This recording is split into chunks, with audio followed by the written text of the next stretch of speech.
All right, more on our pinpoint weather team coverage this morning. Here's video from Branch Avenue in Providence. I mean, looking more like a branch river here. One of the many places seeing several inches of rain, just a matter of hours, leading to scenes like this. 12 News reporter Joe Cortez joins us now live from that area to show us what it looks like this morning. Joe.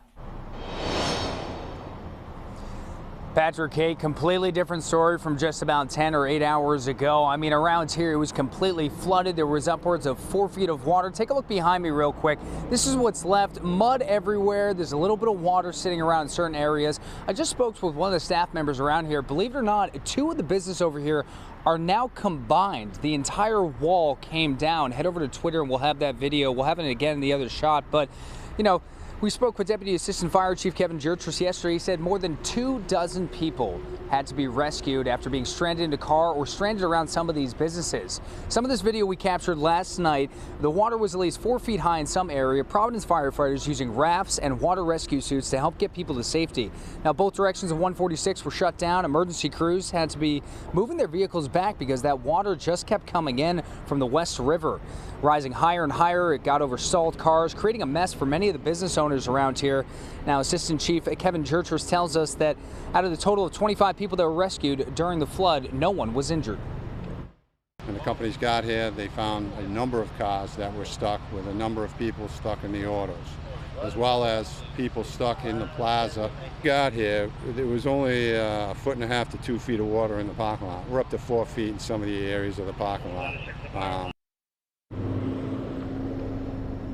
Now, if you plan on getting down here in this area, they're not really letting a lot of people in. The McDonald's is closed. You can see some folks are coming down here and taking a look in their cars that were left over throughout the evening. But as you can tell, there's still plenty of mud and water around this area. All the streets and roads are back open. We're looking to talk to police and business owners around here about the cleanup that's going to be underway today. But for now, live on Branch Avenue in Providence, Joe Cortez, 12 News.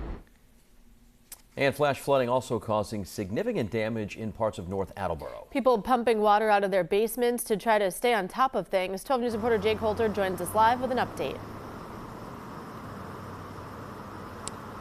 Yeah, Kate and Patrick, the flooding so bad in some points of North Attleboro that they decided to open an emergency shelter at North Attleboro Middle School for residents in need.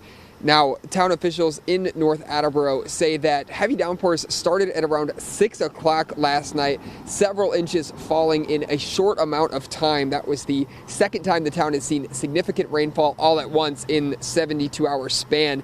That Emergency Operations Center was activated by Fire Chief and Emergency Management Director Christopher Coleman after several reports of flooded homes and washed out roads throughout town. A disaster declaration was made by town officials and representatives from the Massachusetts Emergency Management Agency, which then responded to the EOC as well. Neighbors on Old Post Road pumping water out of their basements to save their homes from flooding. There was about 10 inches of water running down the road, just like a river. You would not the street we live on. Now, we're told North Attleboro Public Schools will be operating on a normal schedule today, and that Tuesday trash pickup will still proceed as normal. Further information and updates will be provided by town officials later today. We will keep you posted. For now, live in North Attleboro, Jake Holter, 12 News. All right, now to the latest on this flooding causing quite a mess on Branch Avenue and other parts of the area last night. Firefighters rushed to the shopping plaza near 146 South after getting reports of numerous people trapped in their vehicles. Employees and customers were also stuck inside flooded businesses throughout the plaza.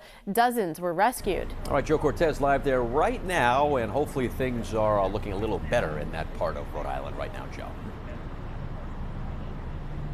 Yeah, Patrick, hey, things are looking a little bit better. You're walking around here, it feels like you're going on a fly fishing trip or something. There's enough muck and water around here, as you can imagine. A lot different than the scene yesterday. We saw plenty of emergency responders, but luckily no one was hurt out of the 25 people that were rescued yesterday. We'll have some video that we captured last night by our photographer, Ryan Welch.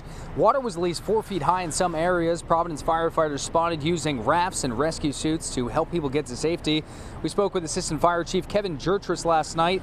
He He said the West River overflowed, causing that water to rise. Both directions of 146 were shut down. Those rescue crews were bringing people to McDonald's so they can call their loved ones and get a different ride home. But as you can see around here, I mean, there's still plenty of damage sitting around. Even some of the windows and the doors over in these businesses have been pushed out. A lot of damage coming in, but we heard from the assistant fire chief last night speaking more on how you have to watch out for the dangers below. There are unseen hazards in the water that they may not know. There are a number of open manholes as a result of the rising river. You step into one of those, you're going to have a significant injury as a result of doing that, whether you drive through or whether you are walking, trudging through the air trying to get out of a stalled auto. And as you can see, some folks are still coming out here and trying to grab some of their belongings to cars that may or may not have been submerged in some of this water over here. But the water has moved out for the most part right now. There's still some water damage up and throughout the area. We're going to hopefully talk to some business owners, but roads have been reopened. All 25 rescued or people who were rescued were reported with no injuries, and we'll gather some more information this morning. But stay with 12 News as we bring you the latest and the cleanup begins. For now, reporting live in Providence, Joe Cortez, 12 News.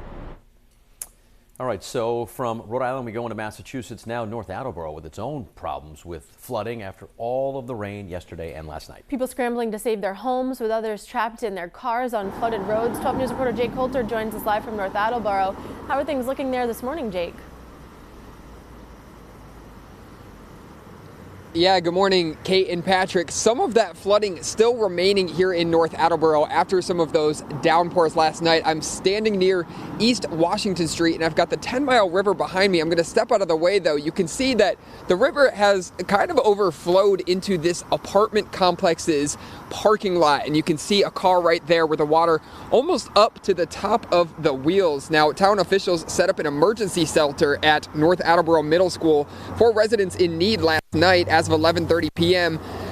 Hoppin Hill Avenue from Oak Knoll Drive to Allen Avenue was impassable due to the floodwaters. On Payne Road, we're told about a dozen homes had significant flooding.